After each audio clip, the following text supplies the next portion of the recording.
Thank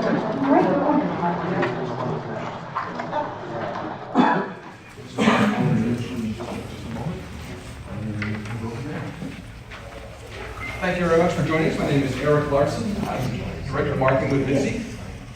That's exactly the response that I get at home, so thank you very much for that. In just a couple minutes, we're going to lock the door. I've got a quick presentation about some timeshare opportunities in the Las Vegas area, and then we'll get straight to the presentation. See, this is what I'm talking about.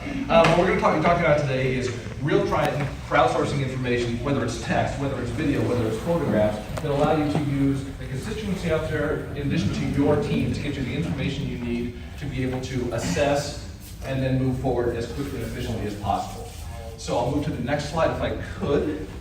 I'm just going to introduce these folks real quickly and then I'll hand it over to them. We can definitely take questions at the end. By the same token, if there's something that you're curious about, like a little more clarity in the middle, feel free to raise a hand. Let's just keep this as interactive as possible. I want to make sure you get as much information as possible from this.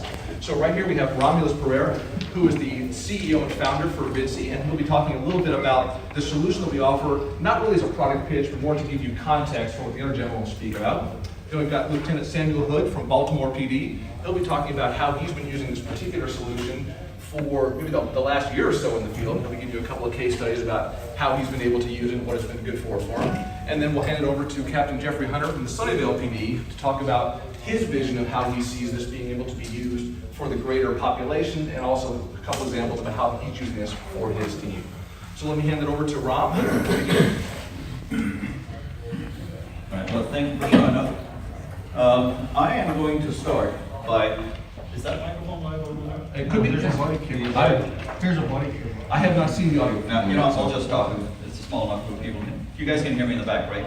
Yeah. I'm going to start by actually doing some terminology definition, just to level set. As you folks know, a lot of implied context around words and phrases and terminology. So let me just start off by defining how we look at crowdsourcing. In our world, what crowdsourcing means, and kind of let's set the tone for the rest of it. For us, crowdsourcing is this combination of getting data from just general people, the public, anyone that's part of the community, through effectively mechanisms that are driven by smartphones today. So it's internet-based, it's social media, it could be text messages, it could be pictures, it could be directed data, or it could be data that's just posted in blogs and posted out on social media feeds. Anything that effectively is put out into the public domain that can help someone assess a situation or help someone get better awareness around a situation, that we essentially put within the category of crowdsourced information. So it's this broad category of stuff that, generally speaking, most people put under social media, or they put it under the context of anything that people who happen to be around an incident pull out their cell phone and start effectively either capturing it, recording, or talking about it, whereas that falls under the domain of crowdsourced information. So it's this very broad umbrella of stuff. And as many of you folks know, right, this is becoming increasingly data that's available to you. The challenge with that is it's unstructured. It comes in all shapes and forms. It can be misinforming. It can be completely irrelevant. It's sometimes finding needles in haystacks and sometimes wild goose chases. So that's kind of what falls under that umbrella.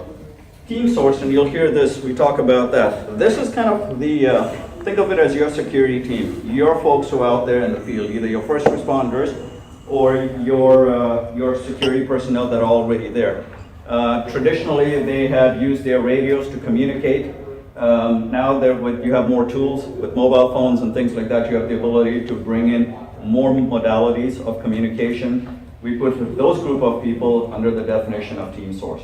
So we've got crowdsource and team source. So think about them as kind of working together. Second group tends to be data that you can rely on better. It is more informed, it's more directed, it has more relevant context.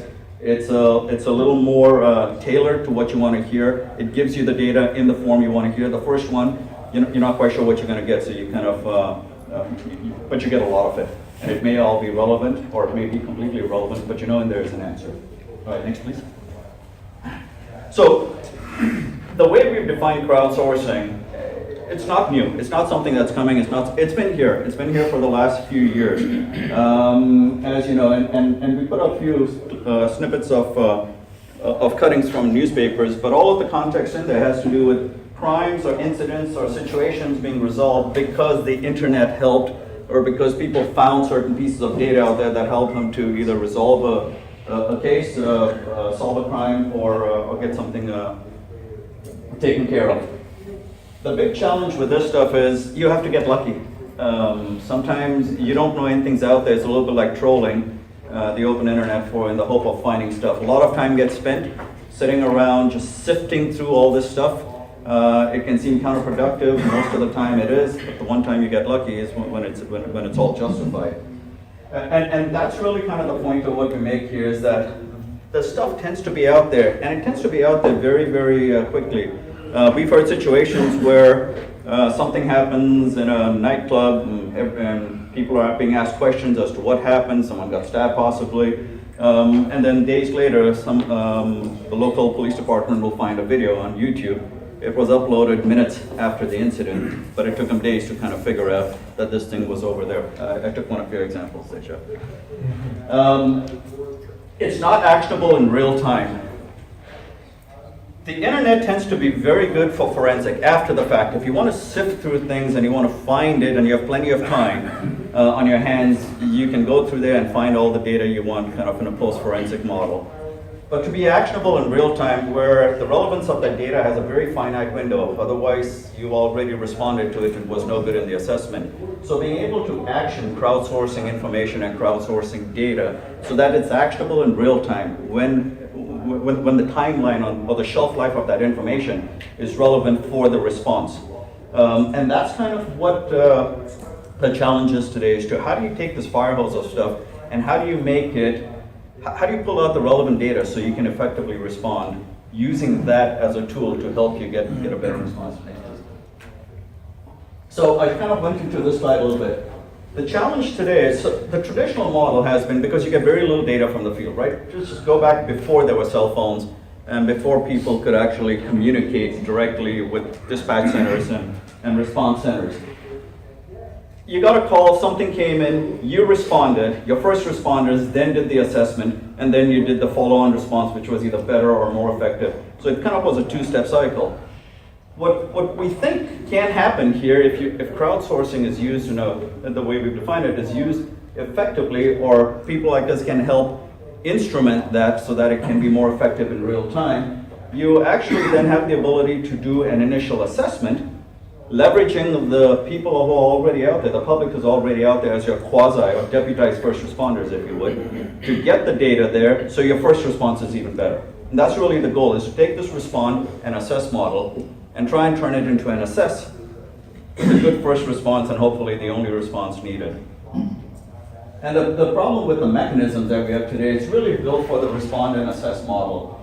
You've got single-threaded communications, phone lines. Most departments have trunk lines, so many people manning them, so many calls come in, and it's all serial at that point. You get reports from untrained observers, people on the phone trying to explain what happens. You got to respond and then assess. You don't know really where it's happening. You have inaccurate data in terms of geolocation, so you got to respond and then assess as to where the real situation is. No visual context from the scene, so you're kind of not sure where you're going.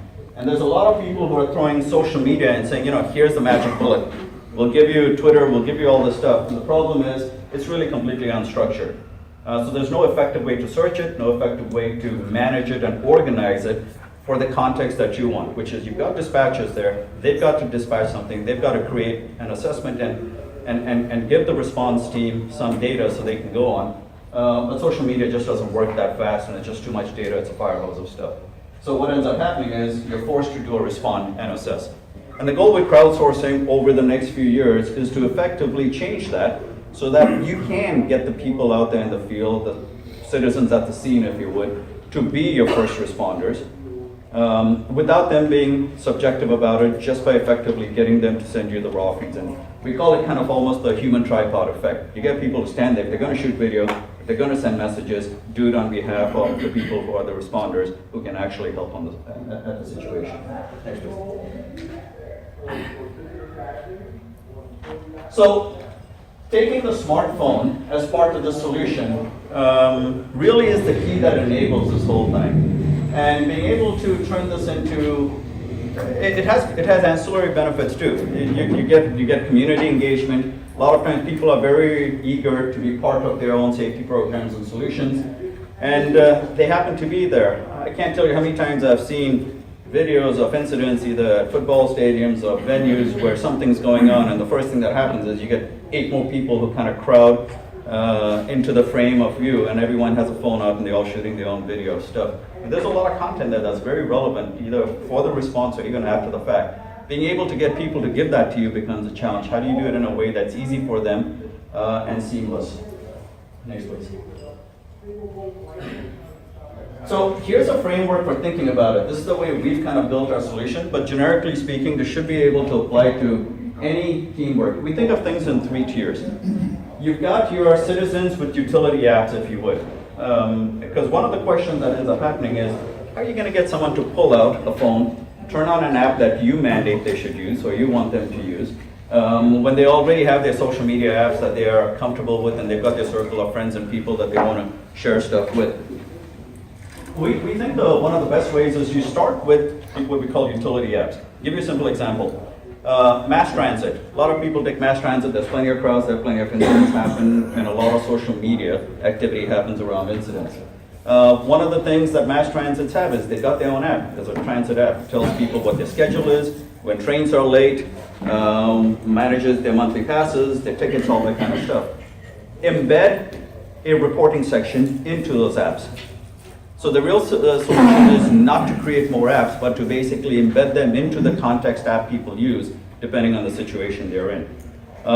We are out in Sunnyvale, and we've got Levi Stadium by us, new stadium. Super Bowl's going to be there this year. Levi Stadium has its own app. You can order food from your seat. It shows up. You can manage your tickets. You can manage your season passes. You can manage your parking lot stuff, etc. Perfect app to embed a, if you see something, say something kind of stuff section in there. So we really think these utility apps from a citizen adoption standpoint is key. Not new apps, but embedding in the one app they already have, because that's the one they were going to go to anyways. So make it easy for them. So you take that and then you layer that in, and I'll use the venue as a situation. You've got fans in the stands, let them basically get their utility app. You've got security personnel deployed all over the stadium. Give them their own dedicated apps, give them their own private apps, so that also comes into the command center onto the main screen. And then you're not going to get everybody using that app there. A lot of people you will miss because they'll just push it out into social media. So the key is to then effectively tap into social media. And the question is, how do you do that without having the fire hose effect of it overwhelming everything else? It becomes relatively simple. You use what these folks are doing as your hotspot locators. Wherever they happen to be, that's where the hotspots are forming. You start with these guys, you layer them in, and you pull in the social media only within the geofence based on keywords and texts and things that are coming out of the first 2 groups of people. That, it turns out, is a fairly effective way to bring social media just within the context of that hotspot in a way that doesn't overwhelm everything. So if you take all of those 3 pieces together, and you very carefully say, they I trust the most, those things I trust second, and this I trust the least, there's a way to layer them all in a way, if you think about it, it's almost a funnel effect, where your security team are the smallest but the most trustworthy in terms of what they say. People using dedicated utility apps become the second level of people because they're only going to use that app if something needs to be reported. Meanwhile, social media, you've got all kinds of stuff going on, so you only pull that in as a last resort to add more color, if you would. Not to identify the situation, but to add more color to a situation that was already identified by other 2 groups of people. So then what ends up happening is you actually get a very rich set of data. You get geolocation, you get your text, you can get photos, you can get live video stream, you can get 2-way audio, which means that at your dispatch center, you have probably enough information there to be able to do a very, very good first response based on contextually relevant and real-time actionable information. This is the framework to think about. This part on the right side is somewhat obvious, and this stuff in the middle is somewhat obvious. It's how you think about this left side of data, which is the big fire hose of data, and how do you think about making it in bite-sized pieces that become actionable in that very, very tight window, or the golden hour or the golden minute when you have to effectively respond very quickly. Next, please. Places where this works really well, where crowds exist. Mass transit, what we call anything long and skinny. Anything that's long and skinny has a problem. And incidents don't just have to be security incidents. They could be logistics incidents, service outage incidents. A lot of times, if a bus stops working, the transit authority will let people know through the app that something happened. Problem is they don't know what happened, they can just say something happened. So being able to use something like this for service outage incidents as well as security incidents becomes another way of thinking about it. Events, venues, and stadiums. The key problem there is they're fluid events. They're open spaces, they're hard to manage, they're hard to police, they are hard to contain. Leveraging people who happen to be at the right place at the right time gives you an edge that you wouldn't normally be able to get. Emergency response, being able to, from the scene of an EMT, be able to show a doctor what's going on in real time, cuts out probably precious minutes in saving lives.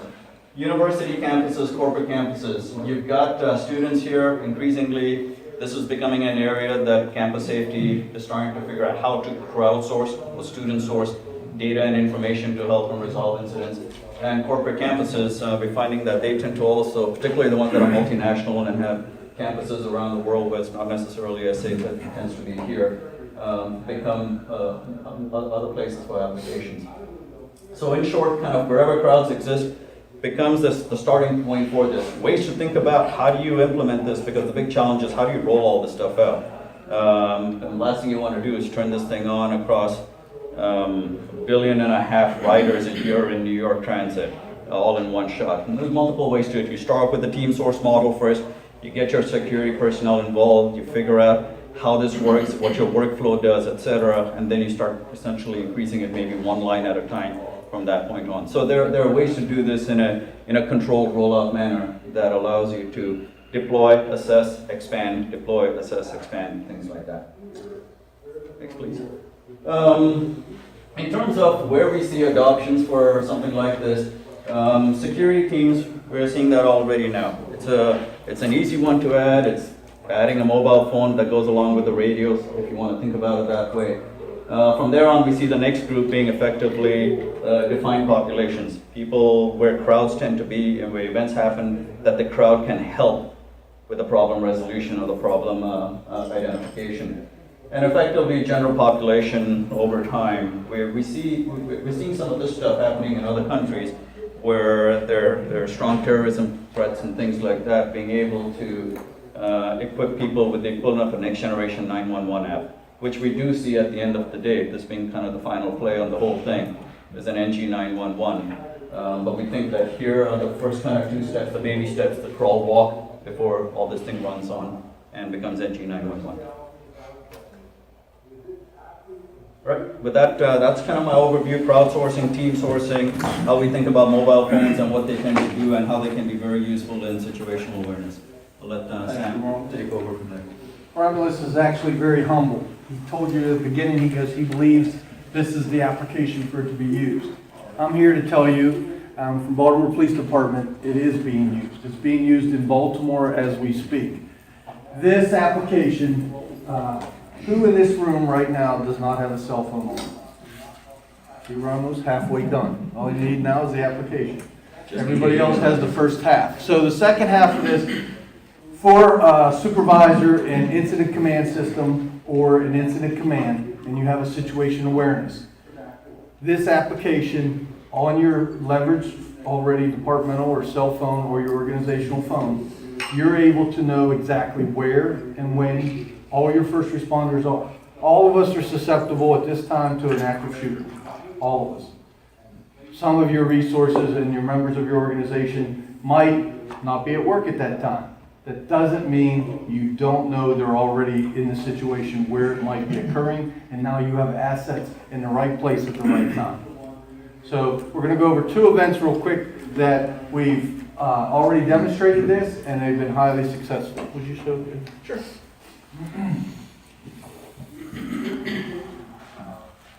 So, as you're all aware, we have American Pharaoh is now the Triple Crown winner. He was going after the second, well, we're doing the festival first, okay.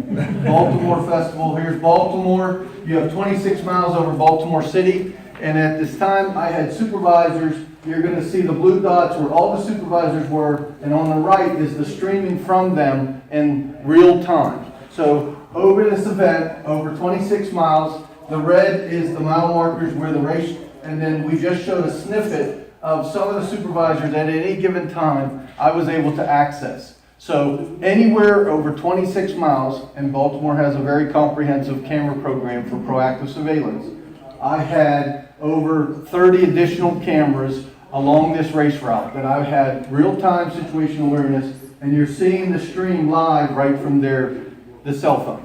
All right. Plus, I knew where my assets were, and we taken the audio out of this because in Maryland in Title III we can't do the audio, but thanks to all the new technology, pretty soon that'll be going by the way of the dodo, and I'll be able to hear it, and I'll have talkies too. How about that? All right.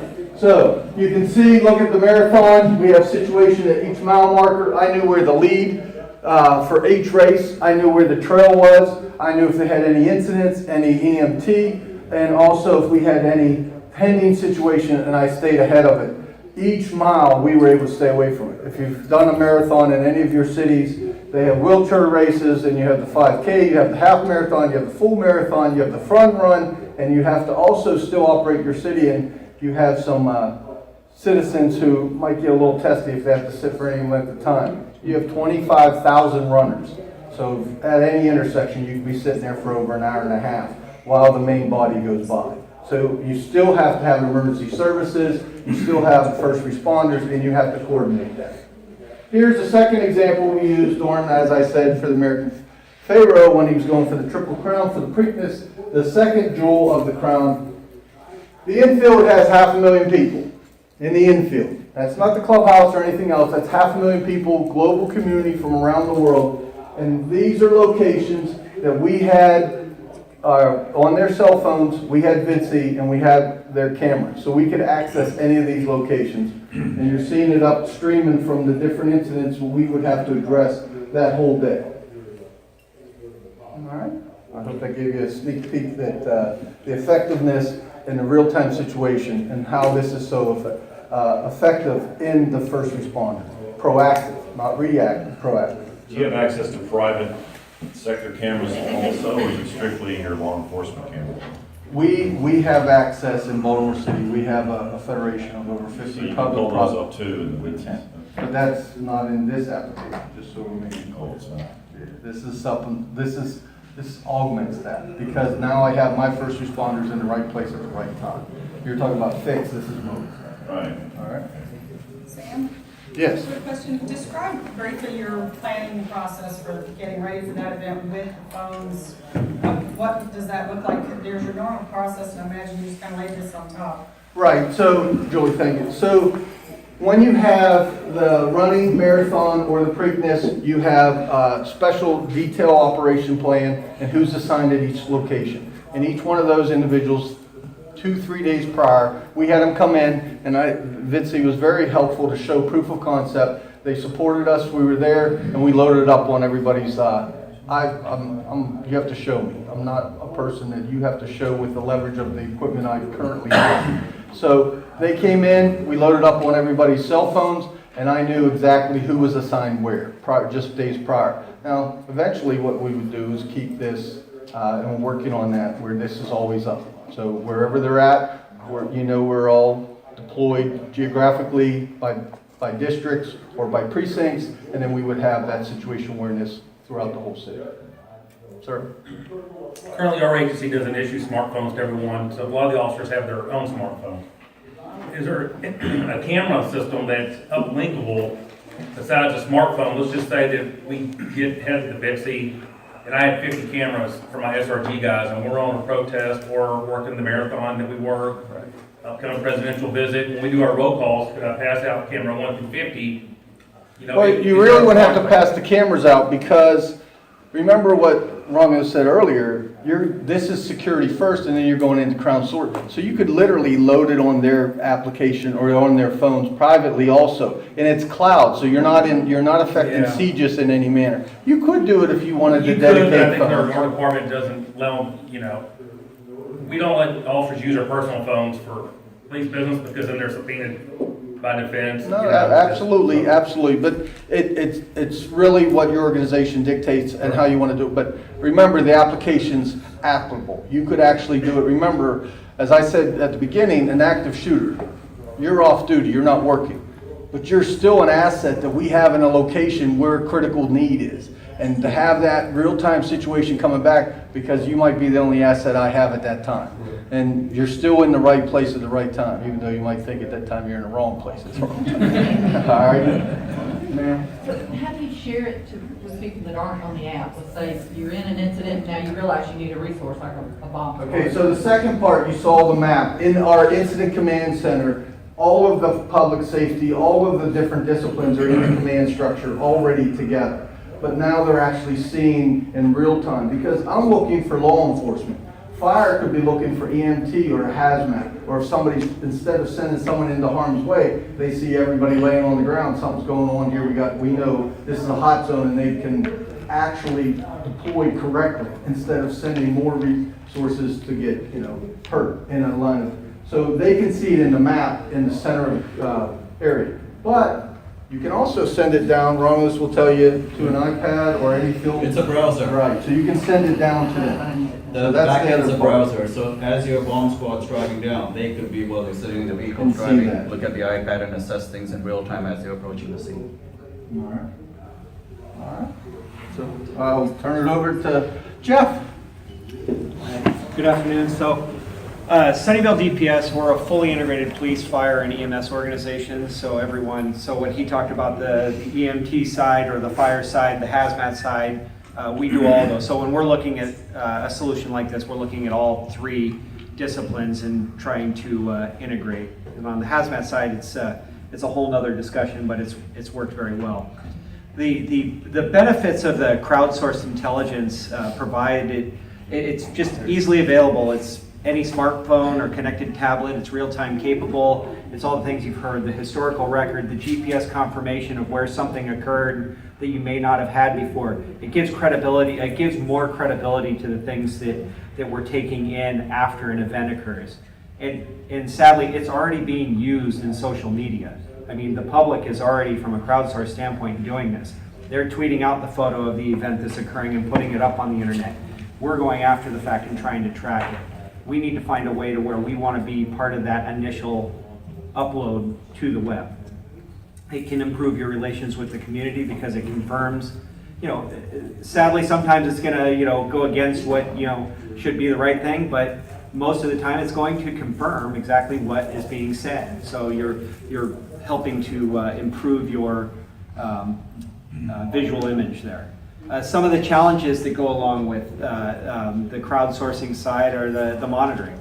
The next gen 911 is a whole nother discussion that is going to go on for a long, long time, trying to figure out how dispatchers are going to take text messages, live video from a business when a robbery alarm goes off, things like that. That's a huge, huge issue. A lot of the agencies that we work around and what we're doing in our agency with other smaller agencies is trying to collaborate and build a department operations center, or similar to what Baltimore has, a real-time crime center that a lot of the large agencies have, but the smaller agencies just don't have the resource to do. So it's consolidation of that and trying to find a way to build that synergy with multiple agencies in one location and work on all of them. The challenges, the storage of data, the cloud, it works great. But it's anticipation of costs and being prepared to handle that. It's the review of the data. There's a lot of data that was captured in Baltimore, and it's being able to go back investigatively and look at it. It's somebody to do that work. It's being preventative. Are you looking at it, to make sure that you deployed properly and in the right places and train off of that? And then it's being proactive, going and looking. Did you gather any data that provides you anything that you can be proactive on for prevention in the future? Some of the other challenges come with the marketing and the use. It's, from a crowdsourcing, how do you get that out there? I don't want to in Sunnyvale necessarily market it and then have a whole bunch of people on the East Coast download the app and start sending me video. So it's being diligent on how you're getting it out to your communities. The Twitter, it's a worldwide. Nextdoor is a social media platform that is more local to your community. They're verifying based on address. So how do you find that happy medium with an application like this and get to the right people? I know Vidcie is working on some aspects of being able to manage that for us through GPS location and other tools. Those are going to be fantastic. The last big challenge, and that is from a crowdsource standpoint, is making the data available to the producer. In California, we get a lot of people that, obviously you can't necessarily just rip their phone from them as evidence anymore. You got to get search warrants or other court process. So making sure that they know that, hey, you can take that video. We want it at the same time you have it, but don't worry, you can go sell it to, NBC, ABC, CNN, whoever you want after you're done with it. We're not taking it away from you. So those are some of the challenges that we run into a lot with the electronic devices. From the team source side, we built a department operations center that we don't full-time staff, but when we do use it, we use it a lot for the Levi's events. Levi Stadium is less than half a block away from our border to a very populated neighborhood, and so we work very closely with the city of Santa Clara, and we're actually hosting the Joint Information Center for the Super Bowl for them.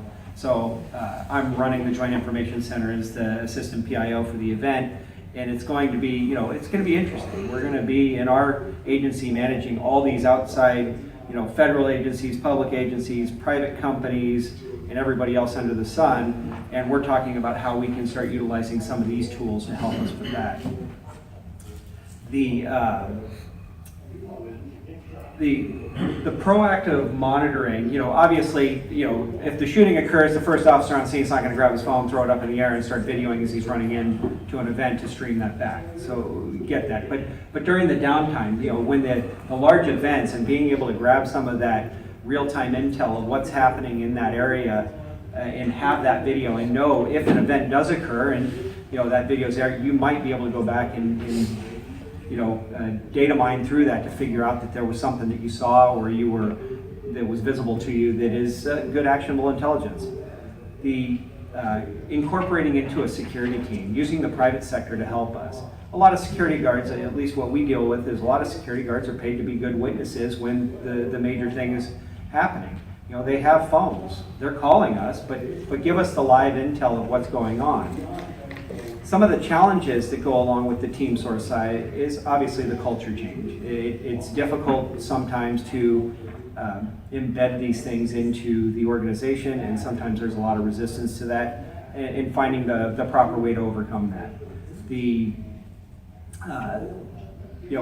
afterthought of video, it wasn't, we just did an active shooter scenario in Sunnyvale, and we started talking with some of the supervisors that were leading the teams that were showing up on scene and coming in to the event on how this could benefit them. And then what could the other responders that are coming in behind them that are setting up a command post or setting up something, where could we get that? And what we started talking about with the folks was, start getting that 360 of the building and getting that actionable video that we now have not only retained, but we can see it live and we can start documenting on things about the structure that we didn't know that we were going into. It was done in a very large Lockheed building, and there were some challenges because these teams came into a building that they weren't familiar with, which is typically going to happen, and we needed to get that. So we started talking about how that could improve our response capabilities after that initial response.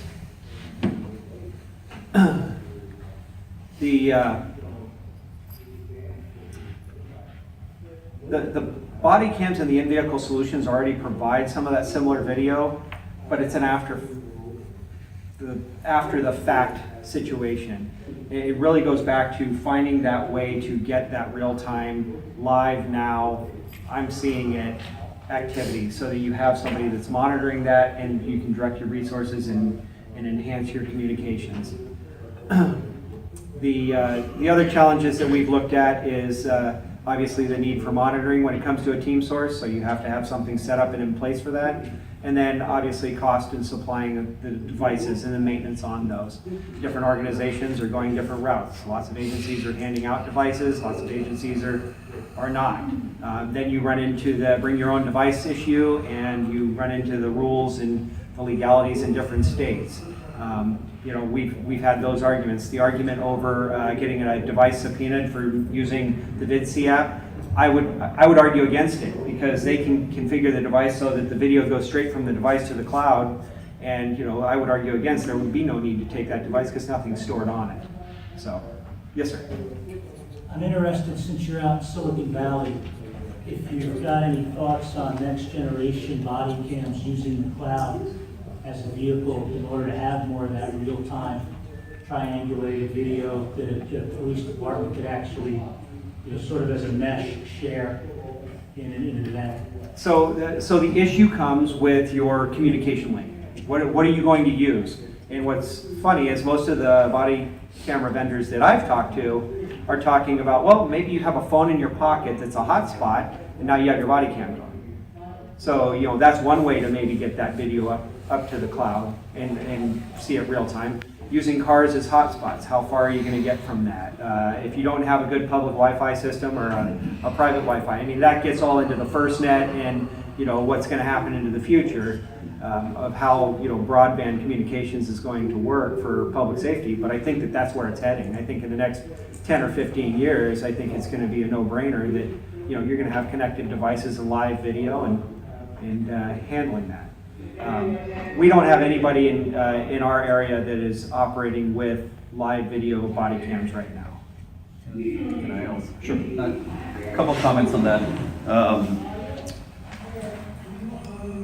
One, we actually supply Taser with all of their body cams, so we actually used to be in the hardware business. So the entire Axon Flex product line is something we pioneered and started that whole space. We kind of did that originally under DHS because we did some stuff for the intelligence community that had to do with live streaming physical cameras and things like that. So we kind of understand where the technology is from that standpoint.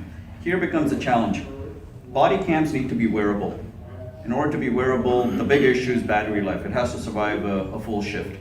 That starts to make them bigger. They're now starting to become luggable. If you have to put a radio in it for streaming video across the mobile infrastructure, Wi-Fi, now you've added more stuff into it and you're going to compromise battery life. It becomes an issue of, do you want to think of it as a black box that captures stuff for a forensic analysis later? Or do you want to do it for situational awareness from a real-time standpoint? Trying to put those two into the same kind of end encapsulation, if you would, leaves you neither here nor there with the state of the art we have in technology today. So what we're finding is the best way to do it is to actually, you need to right now think about them as two separate use cases, two separate dedicated pieces of equipment. Otherwise you end up with a bit of an albatross that can't walk, can't fly kind of stuff. So a couple of things. So the events, I've already talked about the active shooter drill, but we also purchased some new explosive breaching tools, and they wanted to capture some real-time video of that and monitor that outside. We were trying to talk about use cases similar to a hazmat, being able to kind of see things in that real-time fashion. So a lot of hazmat teams out there are now using iPads and just turning them around and wearing them on their chest, and they're going into events and streaming FaceTime basically, you know, back too. But it's just live. You're not actually capturing anything. Using an application like this, you're actually capturing that. You can go back and reevaluate it. You can look at it again later, and manipulate it from there.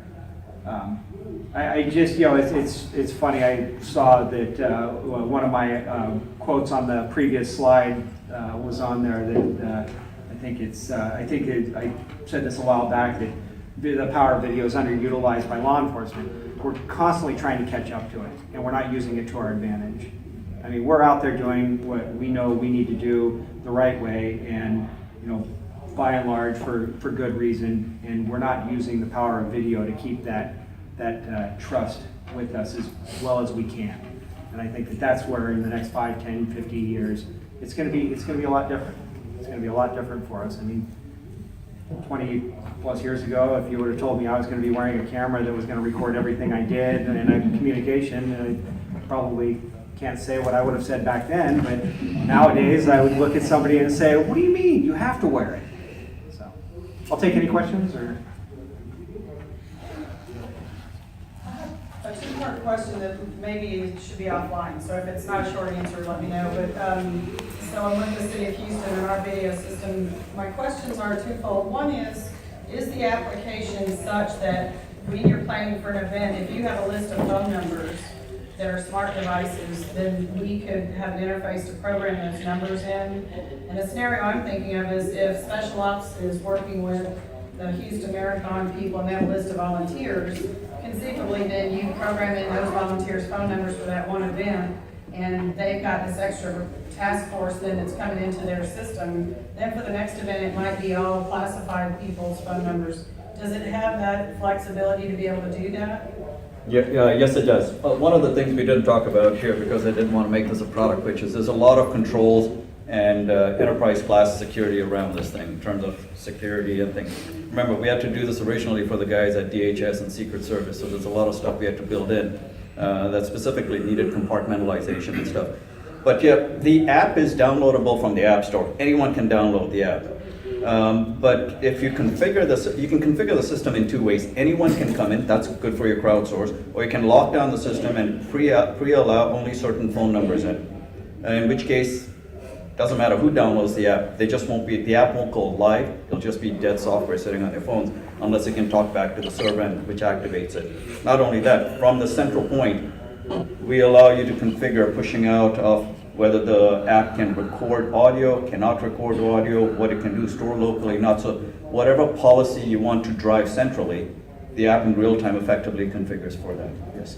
Okay, and the second half of my question is our mobile command for hostage and special response, we have a Cisco cellular router.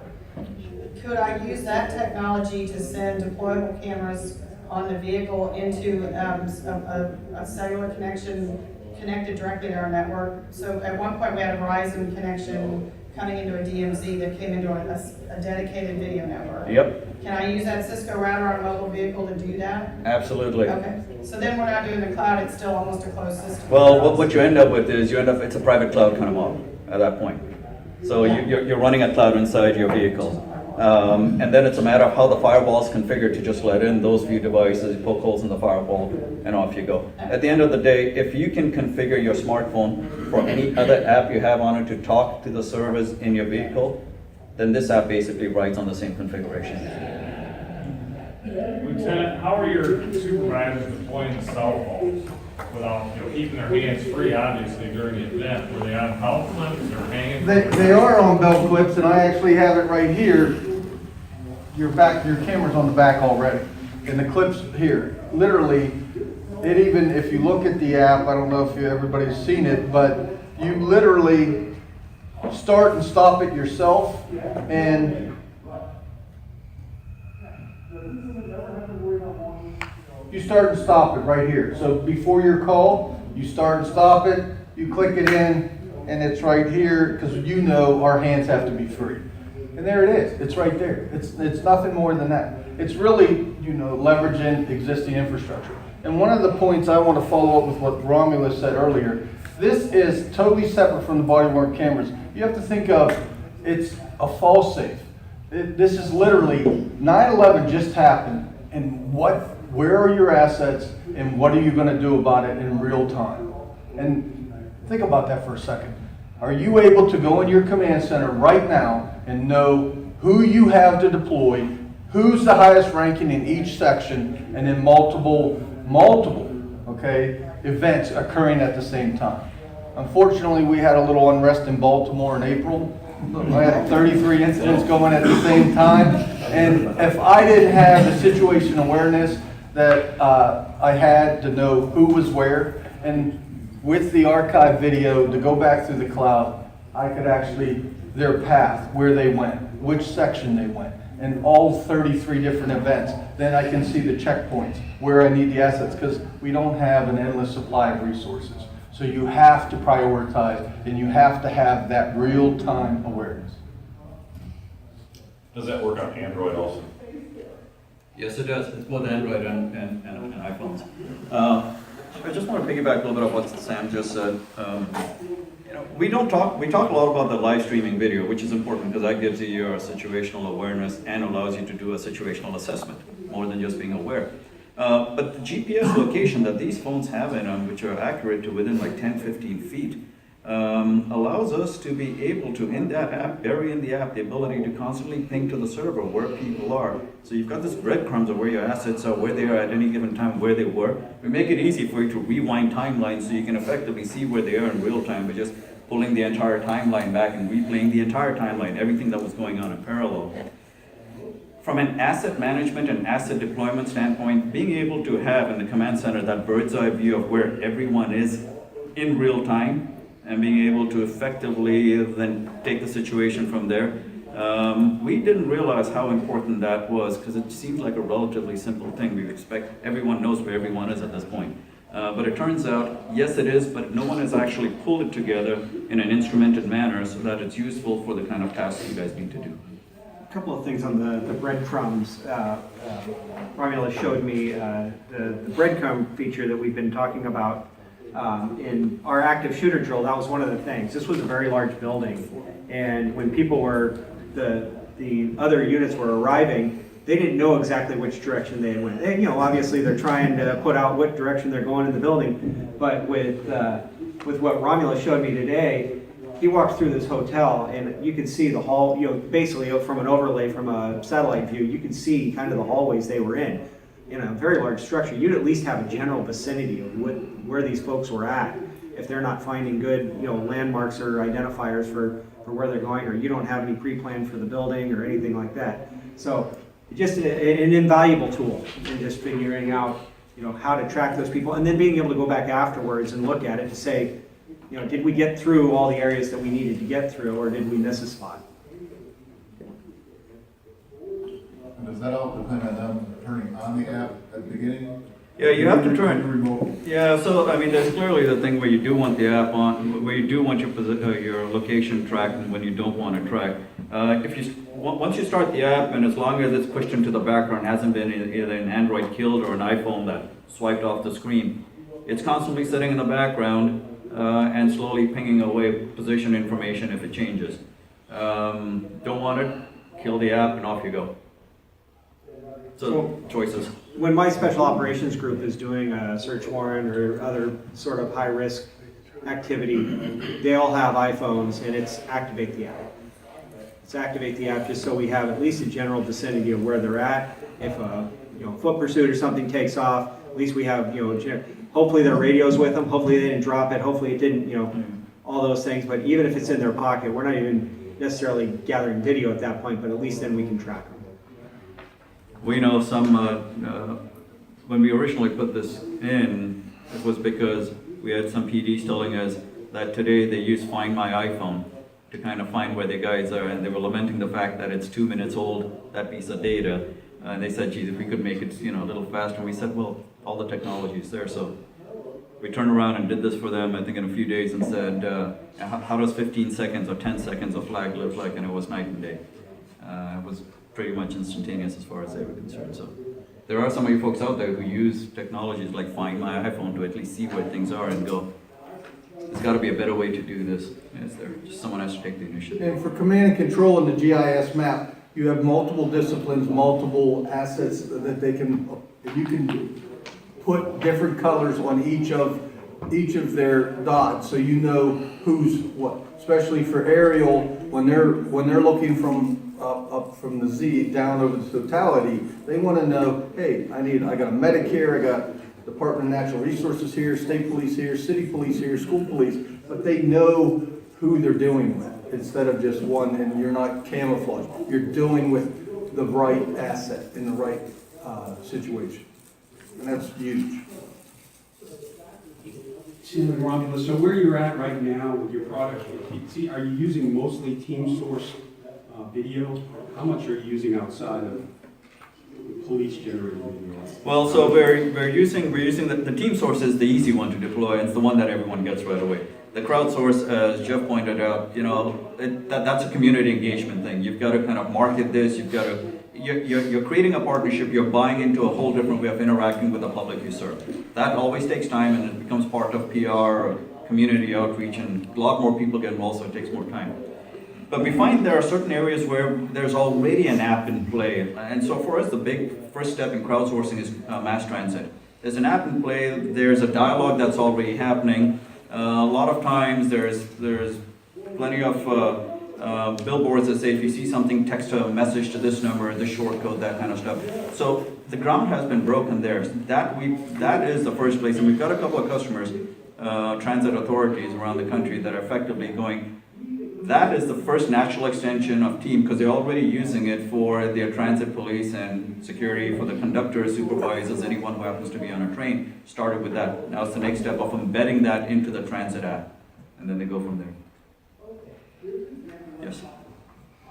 As far as acceptance, I imagine with new recruits to the police department and in the academy, they're accepting body cams and this type of technology pretty readily because they're digital citizens. How are you deploying it, or what are you seeing with the older officers, and is there a problem, or how are you managing? We'll let Sam talk about the race. Older Experienced officers. I call him Officer Curmudgeon, okay? And he doesn't like anything that changes. Nothing's ever, it was always better before. Unfortunately, that officer was probably like that when they came on also. So it's really, that's where we show, like you heard me say earlier, the proof of concept, showing and using it, and then they realize it, because you have to, open their eyes to understand what it can do for them. And that's really it, but you're going to have that. But I think most of the agencies now, there's, attrition, there's turning over, so you're getting in, the younger ones, they're doing stuff that I couldn't do. I'm the old, run, jump, turn. They're doing wheel kicks and everything in full speed. So believe me, they're ready for it.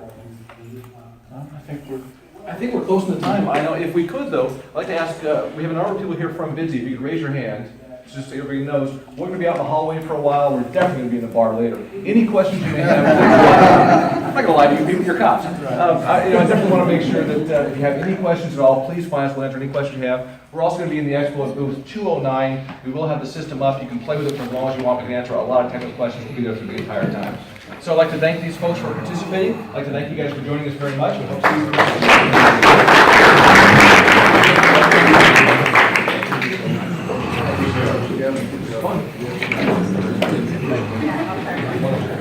Run to the next one. Exactly.